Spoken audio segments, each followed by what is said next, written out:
Hi hello guys, ഇന്ന് 100 days of ചലഞ്ചിൻ്റെ 15th day ആണ്. ഇന്ന് ആം ഡേ ആണ്. അപ്പോൾ നമ്മൾ ആദ്യ ദിവസം കംപ്ലീറ്റ് ചെയ്തു. 84 kg നിൽക്കുന്നത്. ഫസ്റ്റ് വർക്കൗട്ട് ഓവർഹെഡ് കേബിൾ കേളാണ്. 10 മുതൽ 15 റെപ്പറ്റീഷൻ വരെയാണ് ചെയ്യേണ്ടത്. 4 സെറ്റ് ചെയ്യുക. ഒറ്റ പ്രോഗ്രാമേ ചെയ്യുന്നുള്ളൂ. രണ്ടാമത്തെ വർക്കൗട്ട് കേബിൾ പുഷ് ഡൗൺ ആണ്. 10 മുതൽ 15 റെപ്പറ്റീഷൻ, 4 സെറ്റ് കംപ്ലീറ്റ് ചെയ്യുക. നല്ല വ്യത്യാസങ്ങളുണ്ട്. 50 ദിവസം കൊണ്ട് ഞാൻ നല്ല ചേഞ്ചസ് എൻ്റെ ബോഡിയിലും വന്നു. എൻ്റെ വെയിറ്റിൽ കുറയുകയും ചെയ്തു. മസിൽ മാസ് ഇച്ചിരി കൂടിയിട്ടുണ്ട്. ഒത്തിരിയല്ല, ഒരു പമ്പിങ്ങും കാര്യങ്ങളും എല്ലാം നല്ല പ്രോപ്പറായിട്ട് പോകുന്നുണ്ട്. അത് കഴിഞ്ഞ് മൂന്നാമത്തെ വർക്കൗട്ട് എന്ന് പറഞ്ഞു കഴിഞ്ഞാൽ ഓൾട്ടർനേറ്റീവ് ഡംബൽ ഹാമർ കേളാണ്. അത് 4 സെറ്റ് 10 മുതൽ 15 റെപ്പറ്റീഷൻ വരെ ക്ലോസ് ടു ഫെയിലിയർ ആയിരിക്കണം.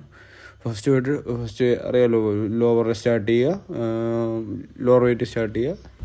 അത് കഴിഞ്ഞ് ഇൻക്രീസ് ചെയ്ത് 25 വരെ ഞാൻ കംപ്ലീറ്റ് ചെയ്തു. 25 വെയിറ്റ് വരെ എടുത്തിട്ടുണ്ടായിരുന്നു. അത് കഴിഞ്ഞ് ഫോർത്ത് വർക്കൗട്ട് എന്ന് പറഞ്ഞു കഴിഞ്ഞാൽ ഇൻക്ലൈൻസ് ട്രൈസെപ്സ് എക്സ്റ്റൻഷൻ ആണ്. അത് 4 സെറ്റ് 10 മുതൽ 15 റെപ്പറ്റീഷൻ വരെ ക്ലോസ് ടു ഫെയിലിയർ ആണ് ചെയ്യേണ്ടത്. 4 സെറ്റ് കംപ്ലീറ്റ് ചെയ്യുക. ഞാൻ 5 സെറ്റ് വരെ പോയായിരുന്നു. നമുക്ക് 4 സെറ്റ് വരെ എടുക്കുക. എന്താണെന്ന് വെച്ച് കഴിഞ്ഞാൽ നല്ല പമ്പ് കിട്ടി. ആംസ് ആയതുകൊണ്ട് നല്ല സൈസ് നിൽക്കും. പമ്പാകുമ്പോൾ നമുക്ക് മിററിൽ മനസ്സിലാവും.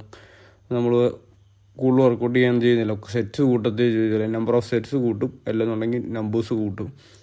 കുറവ് വരാതിരിക്കാൻ വേണ്ടി ചെയ്യുന്നതാണ്. പിന്നെ അഞ്ചാമത്തെ വർക്കൗട്ട് എന്ന് പറഞ്ഞാൽ പ്രീ ആർച്ചർ കേളാണ്. 10 മുതൽ 15 റെപ്പറ്റീഷൻ വരെ ക്ലോസ് ഗ്രിപ്പാണ്. 4 സെറ്റ് 10 മുതൽ 15 റെപ്പറ്റീഷൻ വരെ. നിങ്ങൾക്ക് പമ്പ് കാണാൻ പറ്റും, പമ്പ് ഫീൽ ചെയ്യും. പമ്പ് ഫീൽ ചെയ്യുന്നതിൽ നിങ്ങൾക്ക് വീഡിയോയിലും കാണാൻ പറ്റും. നല്ല രീതിയിലുള്ള വ്യത്യാസമുണ്ട്. അത് കഴിഞ്ഞിട്ടുള്ള വർക്കൗട്ട്, അത് 4 സെറ്റ് 10 മുതൽ 15 റെപ്പറ്റീഷൻ വരെയാണ് പ്രീ ആർച്ചർ കേൾ ചെയ്യേണ്ടത്. അത് കഴിഞ്ഞ് കേബിൾ ഓവർഹെഡ് ട്രൈസെപ്സ് എക്സ്റ്റൻഷൻ ആണ്. 10 മുതൽ 15 റെപ്പറ്റീഷൻ വരെ 4 സെറ്റ് കംപ്ലീറ്റ് ചെയ്യുക. ലൈറ്റ് വെയിറ്റ് തുടങ്ങി ഹെവിയിലോട്ട് പോവുക. Maximum close to failure. അപ്പോൾ ഇനി നല്ലൊരു വീഡിയോയുമായി നാളെ കാണാം. 51 ഡേയുടെ ചലഞ്ച് കംപ്ലീറ്റ് ചെയ്തിട്ട് വീഡിയോ ഇടുന്നതായിരിക്കും. ഇന്ന് 10 ദിവസമായി. ഓക്കെ, അപ്പോൾ താങ്ക് യു സോ മച്ച്. അപ്പോൾ എല്ലാവരും ഷെയർ ചെയ്യുക, ലൈക്ക് ചെയ്യുക, സബ്സ്ക്രൈബ് ചെയ്യുക. ബൈ. നാളെ നല്ലൊരു വീഡിയോ കാണാം. ബൈ.